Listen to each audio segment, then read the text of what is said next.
wa tahliyatuhu ala taharbin kasaifin wa rumhin wa tursin wa mintoqatin. Dan perak tadi itu juga boleh digunakan untuk menghias alat perang. Alat perang. Kasaifin seperti pedang, warumhin seperti tombak, wa tursin perisai, wa mintoqatin. Mintoqatin itu wahyama yusaddu biha al-wastu. Jadi dan ikat pinggang, sesuatu yang dipakai untuk menguatkan pinggang ketika berperang. Nah, maka perak itu boleh digunakan untuk menghias senjata untuk berperang. Kenapa diperbolehkan? Karena para ulama mengatakan ada efeknya ketika orang itu menghias alat-alat perangnya.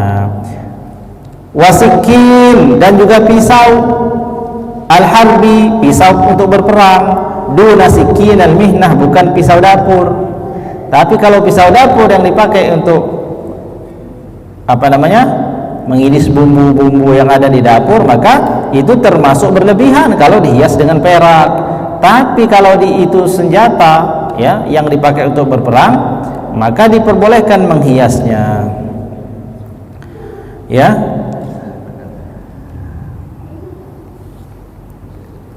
Selama tidak berlebihan. Li'anna fi dzalika, karena pada hal demikian itu, yakni menghias senjata-senjata dengan perak itu, irhaban lil kuffar, akan menyebabkan orang-orang kafir yang melihat senjata-senjata itu akan menjadi takut dan gentar. Jadi pernah lihat senjata yang dihias dengan perak? Pernah ya? Senjata perang zaman dulu kayak kerajaan-kerajaan yang dihias dengan perak itu memang menakutkan kelihatannya, seram kelihatannya. Jadi pedang biasa saja umpamanya digagangi dengan kayu biasa, orang lihatnya kan biasa saja, tapi ketika itu sudah dihias dengan perak kemudian dibuat ukir-ukiran, ya, ukir-ukiran. Kalau orang-orang zaman dahulu itu ditulis dengan kaligrafi, ada yang la ilaha illallah Muhammadur Rasulullah dan lain sebagainya, ada yang bismillahirrahmanirrahim ditulis di senjata, itu diukir daripada ukiran perak, dan ketika melihatnya itu memang lebih menakutkan daripada yang polos biasa saja. Itulah kenapa diperbolehkan ketika itu adalah alat-alat perang. Jadi perak selain dari digunakan untuk perhiasan juga diperbolehkan untuk digunakan sebagai penghias daripada alat-alat perang. Nah itu ya.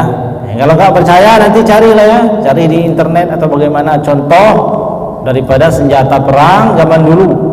Rata-rata memang dihias, ya, gagangnya dan lain-lain itu dibuat ukir-ukiran daripada perak.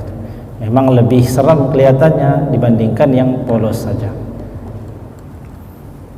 Nah itu ya, boleh menghias senjata dengan perak. La bizahabin, akan tetapi kalau dengan emas tidak boleh. Li ziyadatil israfi wal khuyala. Kenapa? Karena dia lebih berlebihan kalau dia dipakai dengan emas dan lebih dekat kepada kesombongan. Jadi senjata-senjata nggak boleh kalau dihias dengan emas, yang maksudnya emas murni ya, emas murni, emas betul-betulan emas, bukan kuningan. Tapi kalau dengan besi kuning maka boleh senjata. Kalau dengan perak boleh, tapi kalau emas tidak boleh. Kenapa? Karena kalau emas dinilai berlebih-lebihan dan arahnya kepada kesombongan.